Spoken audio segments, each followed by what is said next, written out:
മനാബിനെ ഇപ്പോൾ സോഷ്യൽ മീഡിയയിലൊക്കെ ഒരുപാട് പേര് അഭിനന്ദിക്കുന്നുണ്ട്. മുഴുവൻ ആളുകളും മനാബിനെക്കുറിച്ച് തന്നെയാണ് സംസാരിക്കുന്നത്. ഇപ്പം നമ്മുടെ പ്രേക്ഷകർ തന്നെ പറയുന്നു, നല്ല മുതലാളിയാണ് ഇക്ക എന്നൊക്കെ പറഞ്ഞ് ചില പ്രേക്ഷകരൊക്കെ എഴുതുന്നുണ്ട്. ഞാനതൊക്കെ കാണുന്നുണ്ട്. അപ്പോൾ യഥാർത്ഥത്തിൽ എന്നാൽ ഇതേ സോഷ്യൽ മീഡിയയിലെ പല സ്ഥലങ്ങളിലും പല സ്പേസിലും താങ്കൾക്കൊരു ദുഷ്ട ലാക്കുണ്ട്, താങ്കളുടെ ലക്ഷ്യം മറ്റു ചിലതാണ്, ഇൻഷുറൻസ് വാങ്ങിയെടുക്കുന്നതാണ് താങ്കളുടെ ലക്ഷ്യം, ഇങ്ങനെയൊക്കെയുള്ള രീതിയിലുള്ള വിമർശനങ്ങൾ വന്നത് താങ്കളെ വല്ലാതെ തളർത്തിയിരുന്നു എന്ന് എനിക്കറിയുകയും ചെയ്യാം. അപ്പം മനസ്സിന് വല്ലാത്ത നൊമ്പരം ഉണ്ടാക്കുന്ന വിമർശനങ്ങൾ ഈ സോഷ്യൽ മീഡിയയിൽ ചില കേന്ദ്രങ്ങളിൽ നിന്ന് ഉയർന്നു. ചില ഹാൻഡിലുകളൊക്കെ തന്നെ വളരെ നിശ്ചിതമായ വാക്കുകളിലൂടെ താങ്കളെ വിമർശിച്ചു. ആ ദിവസങ്ങൾ ഓർക്കുമ്പോൾ എന്താ താങ്കൾക്ക് ഇപ്പോൾ തോന്നുന്നത്? തീർച്ചയായിട്ടും ഞാൻ ഇത്രത്തോളം വേദന അനുഭവിച്ചത് മെയിനായിട്ട് ഒരു ഭാഗത്ത് അർജുനെ നഷ്ടപ്പെട്ടിക്കണ്, കച്ചവടം പോയിക്കണ്, ഫാമിലിയിൽ കുട്ടികൾക്ക് സുഖമില്ലാതാവുന്ന സമയങ്ങൾ ഉണ്ടായിക്കണ്. ഇതൊക്കെ ഞാൻ എങ്ങനെയെങ്കിലും എൻ്റെ മാനസികാവസ്ഥ വെച്ച് ഞാൻ തരണം ചെയ്യാൻ തയ്യാറായിരുന്നു. പക്ഷേ ഞാൻ ഓരോ കമൻറ്റുകളും ഓരോ ചാനൽ എന്താ യൂട്യൂബ് ചാനലുകാർ ഇടുന്ന വീഡിയോകളും, അതായത് നക്സലാണ്, കൊലപാതകമാണ്, ഇങ്ങനെ പല രൂപത്തിലുള്ള കാര്യങ്ങൾ പറയുമ്പം ആകെ തകർന്നു പോയി. ഒരുപാട് ദിവസങ്ങൾ ഒറ്റയ്ക്ക് ഇരുന്ന് കരഞ്ഞിക്കണം ഈ വിഷയത്തിൻ്റെ പേരിൽ. പിന്നെ പക്ഷെ ആത്മവിശ്വാസത്തിന് ഒരു കുറവുണ്ടായിട്ടില്ല. അറിയനു എന്തായാലും ഓനെ കൊണ്ട് പോവുള്ളൂ എന്നുള്ളത് ഞാൻ ഉറപ്പിച്ച വിഷയനു. അത് അതിനിപ്പോൾ എന്ത് ആര് കുറ്റം പറഞ്ഞാലും എന്താ പറയുക, ചില സമയത്ത് സ്വന്തം ഫാമിലി ഗ്രൂപ്പിൽ വരെ ഈ എന്താ പറയുക, ഞാൻ കണ്ടിട്ടുണ്ടാവും, തലേന്ന് ഞാൻ കണ്ടിട്ടുണ്ടാവും ചന്ദനക്കൊള്ളക്കാരനായ എൻ്റെ വീഡിയോ. പക്ഷെ ഒന്നും കൂടി ഇട്ടിട്ട് ഒരു ചോദ്യമാണ്, ഇതാ മനാഫെ ഇതിലെന്തെങ്കിലും കാര്യമുണ്ടോ എന്ന് ചോദിച്ചിട്ട്. അപ്പോൾ ഒന്നും കൂടി ആകെ ടെൻഷനായി പോകും. ഇവന് ഇപ്രാവശ്യം കിട്ടിയിട്ടില്ലെങ്കിൽ ഞാൻ കാലാകാലം എന്താവുകയും ഒരു കുറ്റക്കാരനെ പോലെ ജീവിക്കേണ്ടി വരുന്നു. എന്തായാലും ദൈവത്തിന് അങ്ങനെയല്ല ഒരു തീരുമാനം എന്ന് ഇന്നലത്തോടു കൂടി എനിക്ക് മനസ്സിലായി. അതിലെനിക്ക് സമാധാനമുണ്ട്. ഞാൻ ജീവിക്കേണ്ട സാഹചര്യത്തിലല്ല ഈ 71 ദിവസം ജീവിച്ചത്. വാടക വീട് എടുത്ത് ഇവിടെ സ്വന്തമായി ഭക്ഷണം ഉണ്ടാക്കി വെച്ചുണ്ടാക്കി അങ്ങനെയൊക്കെ എന്താ പറഞ്ഞാൽ എവിടെയൊക്കെ നമുക്ക് സാമ്പത്തികമായി ലാഭിക്കാൻ കഴിയുമോ, എവിടെ പണം ചെലവാക്കണോ അവിടെ കൃത്യമായിട്ട് പണം ചെലവാക്കിയിട്ടും ഒക്കെ തന്നെയാണ് ഈ ഒരു വിഷയത്തെ നേരിട്ടത്.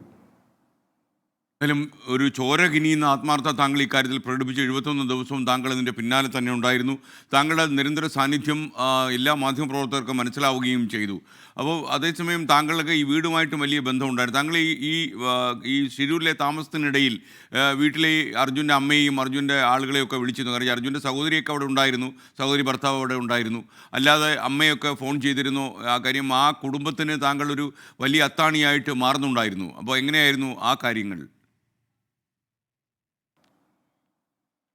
തീർച്ചയായിട്ടും ഡെയിലി അമ്മൻ്റെ മെസ്സേജ് വരും, അതായത് വോയിസ് മെസ്സേജ് വരും. അമ്മ എന്നും മെസ്സേജ് ചെയ്യും. തളരരുതേ എന്നാണ് എപ്പോഴും പറയുക. ആര് തളർന്നാലും മനാഫ് തളരരുതേ എന്നറിയും. കറക്റ്റ് ഞാൻ തളർന്ന് നിൽക്കുന്ന സമയത്തായിരിക്കും ആ ഒരു മെസ്സേജ് വരിക. അപ്പം അത് വല്ലാത്തൊരു ഊർജ്ജമാണ് നൽകുന്നത്. പിന്നെ എനിക്ക് എന്താ പറഞ്ഞു കഴിഞ്ഞാൽ നമ്മളെ മെയിനായിട്ട് ഞാനൊരു എന്താ പറഞ്ഞു കഴിഞ്ഞാൽ ഒരു സാധാരണക്കാരനാണ്. ഞാൻ എൻ്റെ ഫാദർ മരിക്കുമ്പോൾ നമ്മൾ ഫാമിലിപരമായി സമ്പന്നന്മാരായിരുന്നു, അല്ല മീൻസ് ഒരു സാമ്പത്തിക സ്ഥിതി മെച്ചമുള്ളതായിരുന്നു. പക്ഷേ ഫാദർ മരിക്കുമ്പോൾ ഒന്നുമില്ല ഇനി കയ്യിൽ. അവിടുന്ന് ഞാൻ എൻ്റെ ചെറിയ അനിയനെയും കൂട്ടിയിട്ട് ഈ ബിസിനസ്സിൽ വരുമ്പോൾ ജോലിക്കാരാണ് നമ്മളെ വളർത്തിയത്. അപ്പോൾ ഞാനിപ്പോഴും വിശ്വസിക്കുന്നത് ഞാൻ അർജുനൊന്നും ചെയ്തു കൊടുത്തിട്ടൊന്നുമില്ല. അതായത് എൻ്റെ ജോലിക്കാരാണ് എൻ്റെ വീട്ടിലേക്ക് അരി വാങ്ങാൻ സഹായിച്ചത്. അപ്പം അതിലൊരാൾ ആപത്തുപെട്ട് കിടക്കുകയാണ്, ഞാൻ തിരിച്ചു കൊടുക്കേണ്ട സാധനമേ ഞാൻ ചെയ്തിട്ടുള്ളൂ. ഞാൻ എൻ്റെ ഒരു ഫ്രണ്ട് ഉണ്ടായിന്. ഫ്രണ്ടിൻ്റെ മോക്ക് എന്നോട് ഇന്നലെ രാത്രി സംസാരിക്കുന്ന സമയത്ത് ഞാൻ ആ കുട്ടീനോട് പറഞ്ഞത് ഇത്രയേ ഉള്ളൂ: ആകാശം മുട്ട വളരണം, പക്ഷേ ഒരു കാര്യം ശ്രദ്ധിക്കണം, കാല് നിരത്ത് ഉറക്കിണ്ടോ എന്നുള്ളത് ശ്രദ്ധിക്കണം. നമ്മൾ ഈ കിട്ടിയ ഈ ഇതൊന്നും ഒരു എന്താ പറയുക, ഒരു പ്രശസ്തിയായിട്ട് എനിക്ക് തോന്നണില്ല. ഈ ഈ സമയത്ത് എനിക്ക് ഇതൊക്കെ ഒരു എന്താ പറയുക, ഒരു എന്തോ ഒരു കുറച്ച് കുറവായിട്ട്, മീൻസ് എനിക്കെന്നെ ഞാൻ കുറച്ച് നാണം കുടുങ്ങിയാണ് സത്യത്തിൽ. അപ്പോൾ ഞാൻ ഈ ഇത്ര പ്രശസ്തിക്ക് അർഹനല്ല സത്യത്തിൽ. ഞാൻ എൻ്റെ ജോലി ചെയ്ത് അവനെ കൊണ്ടുവരൽ ഒരു അത്യാവശ്യ ഘടകം. ഇനി അവൻ്റെ മകന് നാളെ വലുതായിട്ട് എന്നോട് ചോദിക്കുകയാണ്, മനാഫ്ക അന്ന് നിങ്ങൾക്ക് ഒന്നും കൂടി ശ്രമിച്ചൂടെ ഇനിയോ? അപ്പം പിന്നെ ഒന്നും പറയാൻ പറ്റില്ല. ഇത് സമയമാണ്. ഞാൻ ഈ കാട്ടിയ തിടുക്കം കൂട്ടലുകൾ, അതിൻ്റെ ഉദാഹരണം, അതിൻ്റെ ഒരു ഇതാണ്, മറുപടിയാണ് അവൻ്റെ ശരീരത്തിന് എന്താ പറയുക, എല്ല് പോലും ബാക്കി ഉണ്ടാവില്ല എന്ന് പറഞ്ഞുകൊടുത്തുനിന്ന് ഒരുവിധ എല്ലാ സംഭവങ്ങളും അവൻ്റെ ശരീരത്തിൽ ബാക്കിയായി. ഞാൻ പല സ്ഥലത്തും പറഞ്ഞു വയ്ക്കുന്നു, ഇനി ഗംഗാവലിപ്പുഴയിലാണെങ്കിൽ മീൻ കൊത്തിപ്പോണതിന് മുമ്പേ, അവൻ്റെ ശരീരം നശിച്ചു പോണതിന് മുമ്പ് അവൻ്റെ വീട്ടിലെത്തിക്കണം എന്നുള്ള ഒരു അതിൻ്റെ ഒരു തിടുക്കം കൂട്ടലും കൂടി സത്യത്തിൽ എൻ്റെ ഈ പ്രവൃത്തിക്ക് ഞാൻ ചില സ്ഥലത്തൊക്കെ പെരുമാറൽ 10-15 സ്ഥലത്ത് ഞാൻ പോലീസുകാരായിട്ട് 10-15 പ്രാവശ്യം ഞാൻ പോലീസുകാരായിട്ട് ഏറ്റുമുട്ടിക്കുന്നു.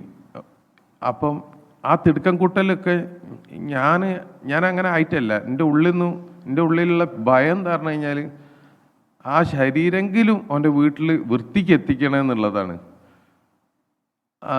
അതിൻ്റെ ഒരു തിടുക്കം കൂട്ടൽ ഇനി സത്യത്തിൽ എന്താ പറയുക, ഈ ജഗബോഗ ആക്കിയത്.